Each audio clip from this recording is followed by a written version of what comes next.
elindult januárban egy olyan esemény, aminek az volt a címe, hogy az esküvői kulisszatitkok, és ennek az volt a célja, hogy ne csak az expót mutassuk be, a szép oldalát a dolgoknak, hanem bizony bemutatni azokat a nehézségeket, amelyek ezekkel jönnek. Kedves Csaba, mivel úgy indítottad az évet, hogy egy ilyen erdélyi szintű eseményt hoztál hozzánk közelebb, és nem egy esküvői expóval, hanem egy különlegesebb szempontból próbáltál rávilágítani az esküvői kulisszatitkokra. Mi fogott meg, és mi volt az, amiben igent mondtál erre az eseményre, és úgy döntöttél, hogy itt Erdővidéken is ezt szeretnéd kivitelezni, amit januárban Keresztúron elkezdtél? Láttam egy olyan aspektusát a dolognak, hogy sokszor nehézséget okoz bizonyos távolságokat megtenni, legyőzni, és többek között vannak már olyan fiatal házasulandók, akiknek már gyerek van,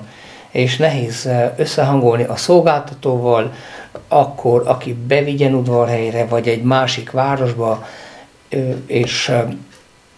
és megtaláld az álmaid ruháját például. És ezért gondoltuk azt, hogy elhozzuk ide Erdővidékre, a művelődési házba, és 2 részletbe pénteken délután 14 órától egész estig, ameddig érdeklődés van, és szombaton délelőtt, április 13-án 9 órától egészen 13 óráig várjuk a kedves házasulandókat, főleg a mennyasszonyokat, mert most, amit a legrészletesebben meg fogunk mutatni, azok a mennyasszonyi ruhák. Eljöhetnek, főpróbálhassák, akár foglalhatnak is, de minimum kap egy irányt a próbák után, hogy melyikek azok a típusú ruhák, amelyikek jól állnak. Ha részleteket kérdeznek, bár árakról legyen szó árakról, vagy bármilyen tanácsba tudunk nekik segíteni, akkor szívesen állunk rendelkezésükre. És ha igény lesz rá, és lesz egy olyan szélesebb csoport, akkor egészen előadás formájában is el tudunk mondani olyan dolgokat, amik nagyon egyszerűnek tűnnek mindaddig, amíg nem vagy ott az esküvő napján. Most mondanék egy ilyen példát, például elmész, megrendeled a candy bárt, és ezzel le van tudva, mindenki boldog, és amikor bejössz a fodrászhoz szombaton, és megkínálnak egy kávéval, csöng a telefonot, és hív a vendéglés, hogy hát meghozták a candy bárt, lepakolták az ajtó elé, de elmentek. Akkor most mi legyen ezzel? Ugye, hogyha ezek föl vannak előre dolgozva, és rá van világítva, akkor mikor elmész egy candy bárhoz, megkérded, hogy ez az ár mit tartalmaz? Kiszállítást, főtevést, vannak-e állványok, és akkor ennek tudatában tudod te tovább szervezni az esküvődet. Ha nincsen, akkor előre már lebeszéled a vendéglősre, hogy ezt meg kell oldani. De elég kellemetlenül érint, ha az utolsó percbe derül ki. Nekem most úgy jön át, hogy ezt a te saját megtapasztalásaid által jött neked ez az ötletet, hogy akkor ne csak a szép oldalát, az expót mutassuk, hanem mutassuk meg azokat a titkokat, amiket csak utólag veszünk észre. Igazam van, jól látom? Nagyon igazad van, jól látod, és a fiatalok abban a nehéz helyzetben vannak, hogy ez az első esküvő, nem van mindegy szülinap, hogy jövőben másképp csinálom. Ezt egyszer lehet megcsinálni, megszervezni, egyszer lehet, egyszer kell, és ebben próbálunk segíteni, hogy minél jobban rálássanak a fiatalok, hogy hol lehetnek egy esküvőnek a buktatói, amiben fiatalként, fiatal ifjúpárként, fiatal házasuladónként ebben nem lehet belelátni.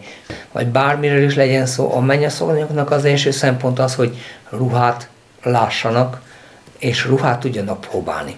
És ezen is lesz itt a fő hangsúly, hogy ruhát tudjanak próbálni, legyen egy elképzelésük, hogy ők a következőbe milyen stílusú ruhákat fognak keresni. De ha esetleg nálunk most megtalálják, azt akár le is foglalhassák. És hogyha történetesen megvan már a mennyasszonyi cipőjük, akkor már csak a ruha után kell jönni. Akkor lehet végleges méreteket venni, és a ruhát mindig testre szabjuk. Szerdán csütörtökön, amikor viszik el a ruhát, akkor egy tökéletesen mennyasszonyhoz simuló ruhát fognak kapni. Hát nekem a szerepem a segítségnyújtás is, amellett igen a szaktanácsadás, de csak azoknak, akik tényleg ott vannak a helyszínen és akik próbálnak, tehát csak azért a lehetőség, aki a helyszínen van és próbál. Például, ha most az én szakszememmel nézem, hogy az a fehér nem mindig ugyanaz a fehér, tehát hogy egyáltalán nem minden a mennyasszonynak, hogy a tört fehéret, a bézses fehéret, vagy a csillogó fehéret válassza, a fényes, tehát hogy innen kezdődik a dolog, vagy hogyha már eleve olyan testalkattal rendelkezik, amit hogy nem még jobban eltúlozza a testalkatát, és ne a hiányos dolgait mutassa meg, hanem a szépségét tudja megmutatni a mennyasszonyi ruha által is, és ez például az én szakterületem, amivel bele tudok szólni, hogy a szépségét mutassa meg a mennyasszony a mennyasszonyi ruhán keresztül is, és erre lesz most lehetősége az erdővidéki fiataloknak, hogy felpróbálhassák, és szaktanácsadásokat is kapjanak esetleg, hogy milyen ruha illik hozzá, és azt lássák a tükörbe önmagukon, hogy áll rajtuk egy nagyon szép ruha, de azt is lássák, hogy áll rajtuk egy előnytelen mennyasszonyi ruha. Mert ugye van olyan mennyasszony, aki felveszi a ruhát, de nem érzi jól magát benne. És nagyon elképesztő, hogy áll rajta, és még jobban a hiányosságait emeli ki. Úgyhogy ezekre a kérdésekre és ezekre a problémákra fogunk most ezen a hétvégén választ adni a leendő mennyasszonyoknak, úgy, hogy ruhapróba által is felpróbálhassák azokat a ruhákat magukon, és láthassák, hogy hogyan áll rajtuk, és akkor a végén elmondhassák a tükörben, hogy tetszik nekük az a ruha, wow érzést keltett, vagy pedig még próbálunk addig, amíg megtalálják a megfelelőt. Tehát itt tulajdonképpen az a cél, hogy ne a szomszédasszonyra hallgasson, ne a barátnőre hallgasson, ne a közvetlen környezetére hallgasson, hanem szakemberek tanácsaira hallgasson. Ez lenne a cél.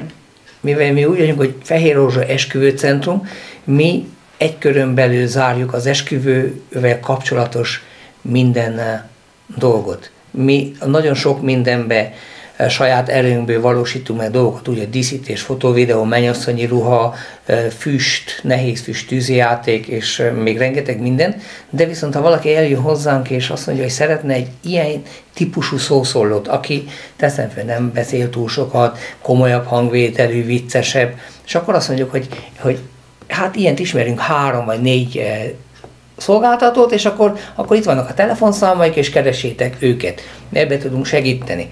Vagy hogy zenekarból is szeretnének egy bizonyos stílust, vagy tudjon románul, tudjon magyarul, inkább angol számokat énekelni, inkább legyen hagyományosabb, és mivel én 22 éve járok minden szombaton esküvőre, elég széles körbe ismerem a szolgáltatókat, csak akkor én tudok ajánlani, hogy melyik szolgáltatókat keressék meg etéren.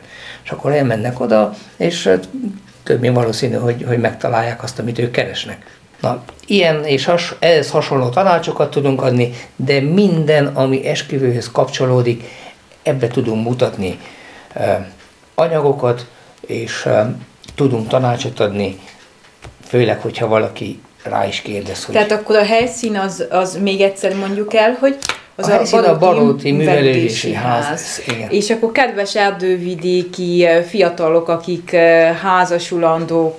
házasulandás előtt vagytok, nősülni, vagy férjhez szeretnétek menni, akkor szerintem nagyon használjátok ki ezt a lehetőséget, hogy itt Erdővidéken, Baróton, a művelődési házban készen próbák elő, és ilyen tanácsokkal ellátva tudtok fejlődni, és szebbé tenni azt a nagy napot, azt a bizonyos nagy napot, ami előttetek áll. Úgyhogy várunk benneteket szeretettel, én is ott leszek, és akkor hajrá Erdővidék, és hajrá fiatalok!